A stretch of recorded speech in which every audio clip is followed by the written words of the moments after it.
So this game's a remake, a reboot, and a movie tie-in. Big shoes to fill.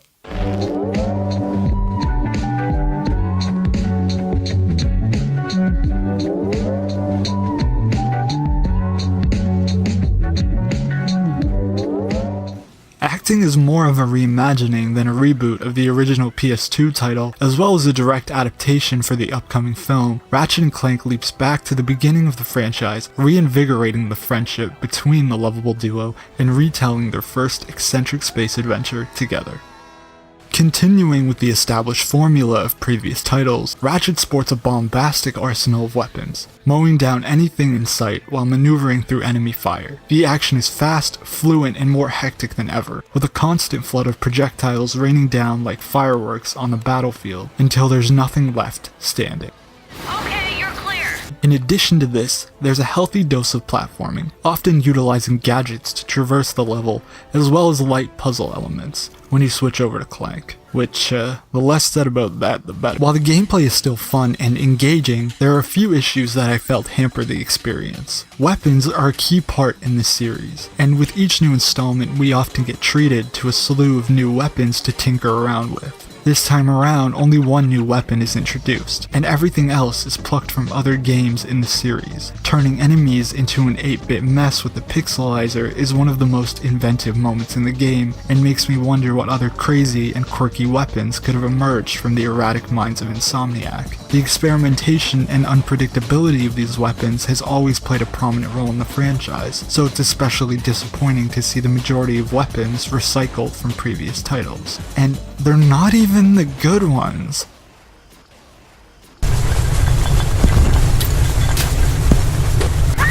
Speaking of weapons, did you know that you can shoot with R2 and switch out weapons with triangle? Because the game doesn't believe that you do. It treats every level like it's the first. Seriously, throughout my entire playthrough I was constantly being provided with on-screen tutorials reminding me how to play the game, and as far as I know, these can't be disabled. Are you fucking kidding me? This makes sense early on, but when you're halfway through the story, this is like the last thing you should see.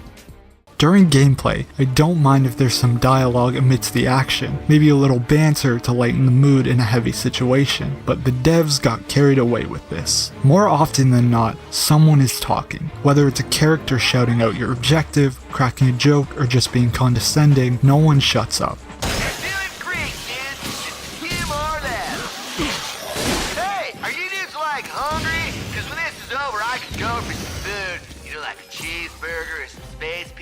This seems like an attempt to make the gameplay more cinematic, and although having dialogue throughout the action works in a film, it just leads to an unnecessary amount of background noise when applied to a video game.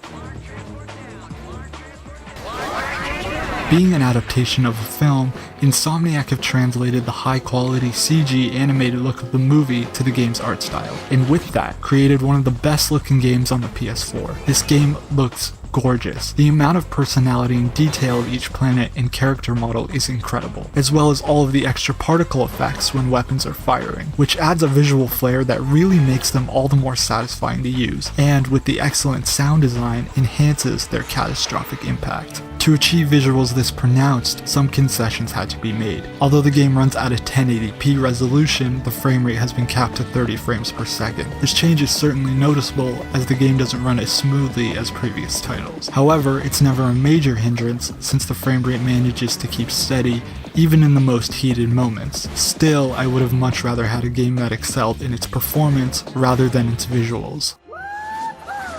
When it comes to the story in the Ratchet and Clank series, they usually manage to find a nice balance in tone, with the humorous and more dramatic moments each playing a part in how the story progresses, backed up by an excellent voice cast who provide plenty of charm to each character. Tonally, this game is on the same page. The story is told through Captain Quark's perspective. Having arguably the most comical character in the series narrate your adventure is an excellent framework that allows for many amusing, self-referential moments. Ratchet dreamed of riding that grind rail, which he will do as soon as he finds some grind boots. Unfortunately, this concept doesn't mitigate an underdeveloped story. Insomniac had a good opportunity to really delve into Ratchet and Clank's relationship and let their connection build over the course of the game, but instead, they become friends almost instantly. There's a lack of weight to the development of their characters, because not much time is spent testing the strength of their relationship. I believe this is due to the pacing. The original Ratchet and Clank wasn't very long, but the story had more breathing room to develop its characters. It all feels a bit too rushed, and because of this, levels end up feeling short, linear, and too streamlined. I believe that most of my criticisms can be traced back to the film. Not the content, but the existence of it. The game is essentially a promotional tool for the film, and a lot of the time it gave off a rushed product vibe. Not to say that it's terrible, but it feels like Insomniac played it safe, with the design choices being more in favor of the movie than the game itself. The constant hand-holding really gives off the impression that they were aiming for a younger audience. It's fine if they want to appeal to kids, but there's no reason to dumb things down to this extent.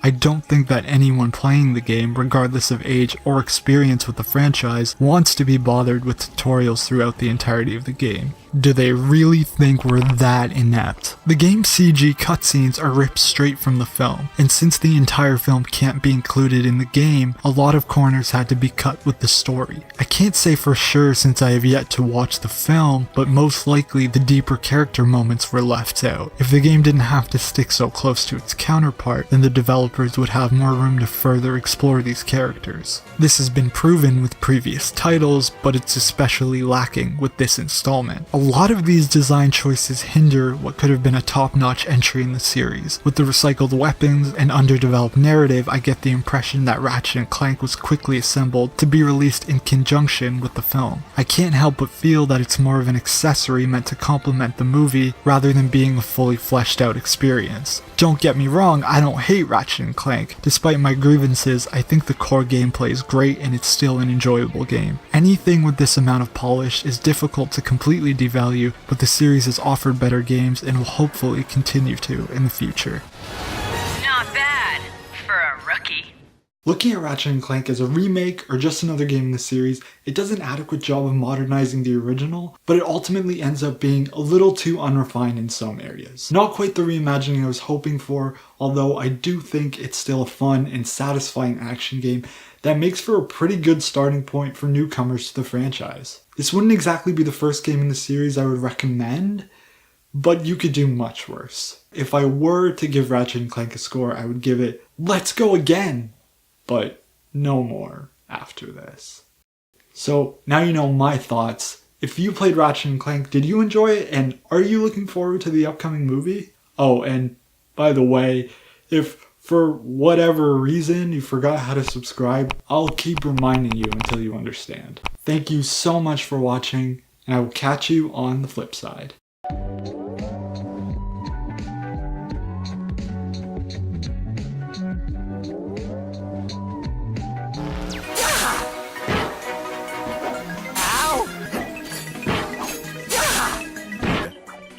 You're not kidding. Whoa!